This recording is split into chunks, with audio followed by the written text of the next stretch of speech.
बच्चों, अब हम आपको एनसीईआरटी से रिलेटेड कुछ क्वेश्चंस करवाएंगे, उसे आप देखिए। पहला क्वेश्चन है, चाल तथा वेग में अंतर बताइए। तो चाल क्या होती है, डिफिनीशन हम आपको पहले ही बता चुके हैं, एक बार फिर से रिमाइंड करवा देते हैं। समान रूप से गतिशील पिंड द्वारा 1 सेकंड में तय की गई दूरी को पिंड की चाल कहते हैं। मतलब कोई भी बॉडी जितनी डिस्टेंस 1 सेकंड में कवर करती है वह पिंड की क्या कहलाती है, चाल।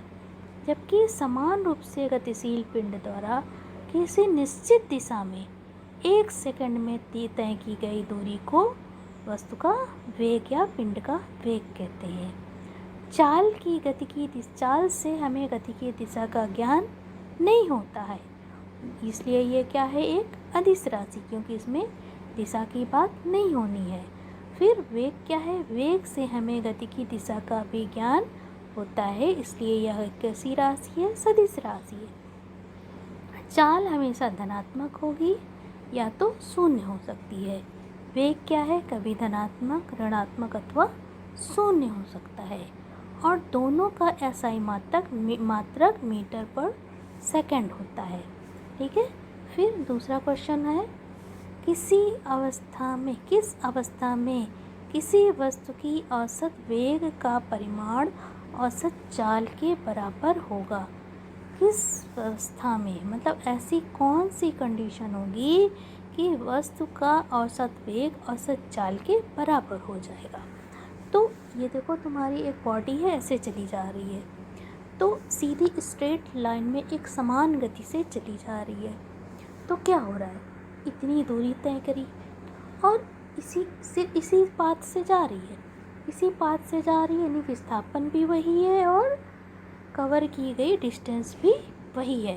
यानी विस्थापन और दूरी जब एक ही हो तो क्या होता है, उस कंडीशन में औसत वेग और औसत चाल दोनों बराबर होते हैं। तो औसत चाल बराबर क्या होता है, कुल तय की गई दूरी बटे कुल समय। ठीक है। और वेग बराबर क्या होता है, विस्थापन बटे समय अंतराल। तो अगर हम तय की दूरी कितनी है, 10 मीटर, कितने सेकंड में तय किया है, 5 सेकंड में। इसी तरह यहाँ पर भी वेग बराबर क्या होता है, विस्थापन बटे समय अंतराल। तो विस्थापन भी यहाँ पे 10 मीटर हुआ है, समय भी 5 सेकंड है, यानी दोनों ही इस कंडीशन में दोनों ही चीज़ें, औसत वेग और औसत चाल बराबर होंगे। ठीक है। चलो नेक्स्ट क्वेश्चन पर चलते हैं।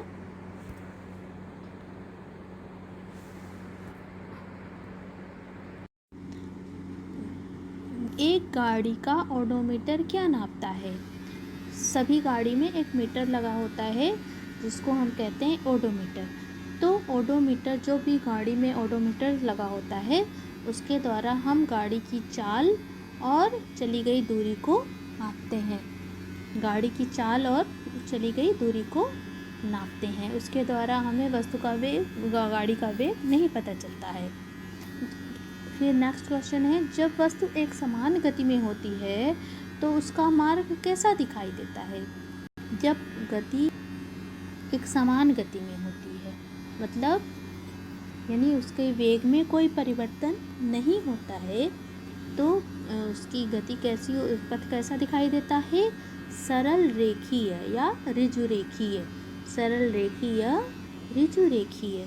जैसे मान लो एक बॉडी है, ऐसे एक समान गति से चली जा रही है, तो कैसा होगा, यहाँ पर एक स्ट्रेट पाथ दिखाई देगा, एक ऋजु रेखीय। मान लो अगर ऐसे नहीं होगा, क्योंकि यहाँ पर हर पॉइंट में क्या है, डायरेक्शन चेंज हो रही है। जब डायरेक्शन चेंज हो रही है यानी इसकी गति समान नहीं है, यानी इसके वेग में बार बार चेंज आ रहा है। यदि दिशा भी परिवर्तित होती है तो वस्तु का वेग परिवर्तित हो रहा है। फिर है एक क्वेश्चन है, एक प्रयोग के दौरान अंतरिक्ष से एक सिग्नल पृथ्वी पर पहुंचने में 5 मिनट का समय लगता है।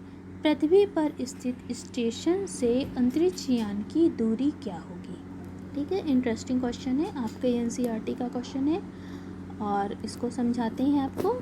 एक कोई अंतरिक्ष में, स्पेस में कोई प्रयोग चल रहा है, वहाँ से एक सिग्नल भेजा गया जो कि पृथ्वी में 5 मिनट पर पहुँचता है। और पृथ्वी पूछा गया है कि पृथ्वी पर स्थित स्टेशन से और अंतरिक्ष यान की अंतरिक्ष की कितनी दूरी है, अंतरिक्ष यान वहाँ से कितनी दूरी है। तो जो सिग्नल की चाल है, हमें यहाँ पर क्या पता है, सिर्फ समय पता है। दूसरी चीज़ हमने एक मान लिया, या कह लीजिए ऐसा होता है, सिग्नल की जो चाल होती है प्रकाश की चाल के बराबर होती है।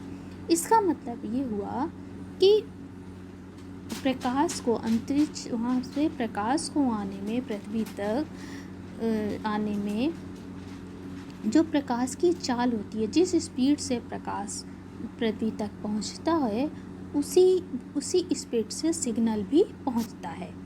तो प्रकाश की चाल हमें ज्ञात होती है 3 × 10⁸ मीटर पर सेकंड। प्रकाश की चाल होती है 3 × 10⁸ मीटर पर सेकंड। इसी को हमने सिग्नल की चाल मान ली है। अब हमें निकालना क्या है, पृथ्वी से अंतरिक्ष यान की दूरी। तो दूरी बराबर होता है चाल गुणे समय। दूरी बराबर होता है चाल गुणे समय। अब हमें चाल भी पता हो गई और समय। तो चाल में, क्योंकि तुमने देखा कि मीटर पर सेकंड में बात की गई है, यहाँ पर सेकंड की बात हो रही है, तो हमारा जो समय मिनट में दिया है, सबसे पहले तो हम कोई भी न्यूमेरिकल लगाते समय अगर हम जितनी भी राशियाँ हैं उसको सबको एक मात्रक में चेंज कर लेते हैं। जैसे ये सेकंड में है तो दूसरी राशि अगर मिनट में है, अगर समय मिनट में है तो सबसे पहले हम उस मिनट को, समय को अगर मिनट में है तो सेकंड में चेंज कर लेंगे। तो 5 मिनट में तय किया, तो 5 मिनट बराबर कितने सेकंड होता है, 5 मिनट बराबर होता है 300 सेकंड। कैसे निकाला, 1 मिनट में 60 सेकंड होते हैं, तो 5 मिनट में कितने सेकंड होंगे, 300 सेकंड। अब हमने चाल की जगह चाल रख दी और समय की जगह समय रख दिया। चाल हमारी हमने कितनी, सिग्नल की चाल हमने कितनी मानी थी, 3 × 10⁸ और हमारा समय कितना आया 300। इसको मल्टीप्लाई किया आया 900 × 10⁸ मीटर।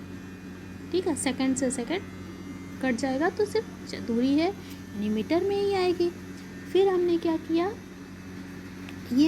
किया, यहाँ पर 9.00 कर दिया। इसका जो 2 जीरो था 7th क्लास में जब घातांक वाला चैप्टर पढ़ाए थे, तो ये हमने आप लोगों को समझाया था कि जब भी हमें किसी भी अगर मेरे पास कोई संख्या है, उसमें अगर हम 2 अंक के बाद दशमलव लगा दें, ठीक है, तो हम उसकी जगह क्या लिख सकते हैं, 10 की घात 2, यानी हमने 0 के बाद हमने दशमलव इंक्लूड कर दिया, लगा दिया, तो हम क्या लिख सकते हैं इसकी जगह 10 की घात 2। अब यहाँ +8 और +2, ये जो घात है ये 10, इनका आधार क्या है, समान है, ये भी 10 है और ये भी 10 है, आधार समान है, तो घातांक क्या होते हैं, गुणा करने में जुड़ जाते हैं। तो 8 और ये 2 10 मीटर, 9 × 10⁻10 मीटर, ये हमारी दूरी आ गई। इसको हम किलोमीटर में लिखना है तो क्या करेंगे, किलोमीटर में आ जाएगी, यहाँ पर क्या करेंगे 10 की घात 3 माइनस कर देंगे, 10 की घात 3 माइनस कर देंगे तो आ जाएगा 9 × 10⁻7। ठीक है, ये कैसे होता है ये तुम्हें हम थोड़ा सा समझा देते हैं। ये हमारा आया 9 × 10⁻10, ये किस में आया, मीटर में आया। ठीक है, अगर हमें किलोमीटर में चेंज करना है तो 10 की घात 3 से हम क्या करेंगे, भाग दे देंगे, क्योंकि हम किलोमीटर में इसको चेंज कर रहे हैं। तो हमारा इसको हम कैसे लिख सकते हैं, 9 × लिख सकते हैं इसको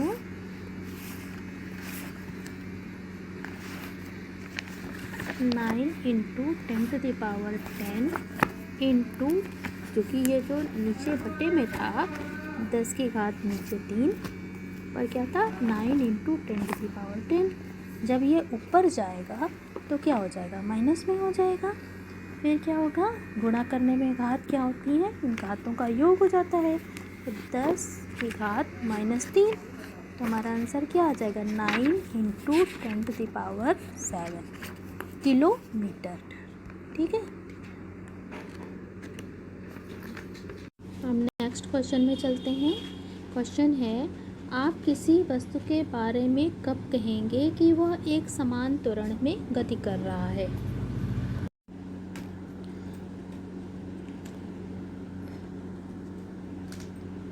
किसी वस्तु के बारे में आप कब कहेंगे कि यह वह एक समान त्वरण से गति कर रहा है। दूसरा क्वेश्चन है कि वह असमान त्वरण से गति कर रहा है। तो पहले, किसी गतिमान वस्तु के वेग में परिवर्तन समय के छोटे छोटे समय अंतराल के लिए हमेशा समान होती है, तो हम कहेंगे कि वस्तु में उत्पन्न त्वरण क्या है, समान है। कैसे इसको हम समझाते हैं कि मान लीजिए एक कोई गाड़ी है, ऐसे चली जा रही है और हर एक सेकंड में ये अपना वेग क्या कर रहा है, चेंज कर रहा है। पहले उसने विराम अवस्था से स्टार्ट करी और उसका थोड़ी देर बाद, 1 सेकंड बाद उसका वेग हो गया 2 मीटर पर सेकंड। फिर 1 सेकंड बाद क्या हो गया, 4 मीटर पर सेकंड। नेक्स्ट 1 सेकंड के बाद 6 मीटर पर सेकंड। फिर नेक्स्ट 1 सेकंड के बाद 8 मीटर पर सेकंड। तुम यहाँ क्या देख रही हो, हर 1 सेकंड के बाद उसका वेग 2 मीटर पर सेकंड बढ़ जा रहा है। कितना बढ़ जा रहा है, 2 मीटर पर सेकंड बढ़ जा रहा है। तो हम अगर इसको, ये वाले इसको 0 को प्रारंभिक वेग माने और इस वाले 2 को इस समय हम क्या करें, इसको अगर हम प्रारंभिक वेग माने और इस 2 को अंतिम वेग माने, तो हम त्वरण काउंट करते हैं। त्वरण बराबर होता है v - u/t। v क्या है, मेरा अंतिम वेग, और u क्या है, प्रारंभिक वेग। t क्या है, समय अंतराल। तो हमारा अंतिम वेग इस समय क्या है, 2 मीटर पर सेकंड, और प्रारंभिक वेग क्या है, 0। तो जब हमने इसको त्वरण निकाला तो हमारा क्या आया, हमारा आया त्वरण 2 मीटर पर सेकंड स्क्वायर।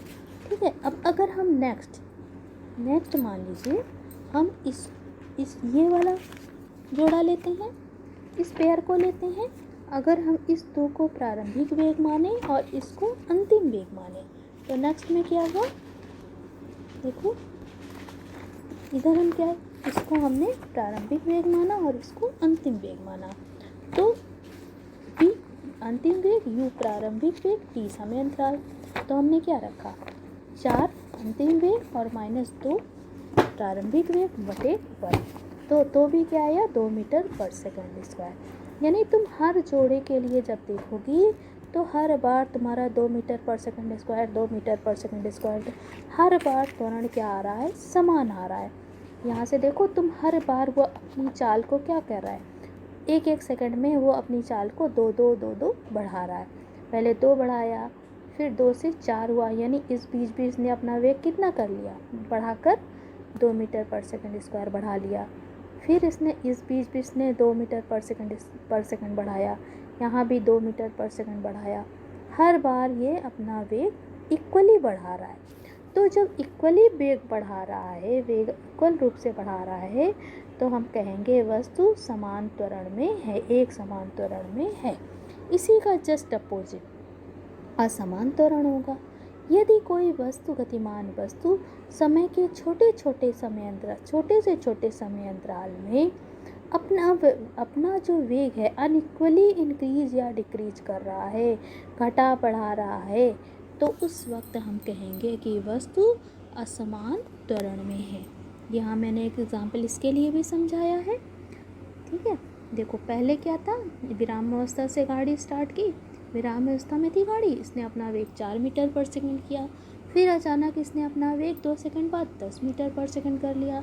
फिर 10 से इसने फिर से 8 कर लिया, फिर 8 से 12 कर लिया। तो तुम देखोगी त्वरण क्या होगा, अनइक्वल रूप से कभी घट रहा है, कभी बढ़ रहा है। तो इस समय असमान रूप से त्वरण में परिवर्तन हो रहा है, त्वरण हो रहा है, त्वरित हो रही है गाड़ी हमारी। ऐसा कब होता है, जब हम भीड़ भाड़ वाले इलाके में चलते हैं। तो इस जब हम अनइक्वल होगा तो इसके लिए डेफिनेशन है, जब किसी गतिमान वस्तु के वेग में परिवर्तन की दर समय के विभिन्न विभिन्न समयांतराल में भिन्न भिन्न हो तो उत्पन्न त्वरण क्या कहलाता है? असमान त्वरण। ठीक है, ये मैंने तुम्हें अब अगर कोई क्वेश्चन में कोई प्रॉब्लम हो तो पूछना और लिख कर इसकी प्रैक्टिस करने की कोशिश करना, तभी समझ में आएगा।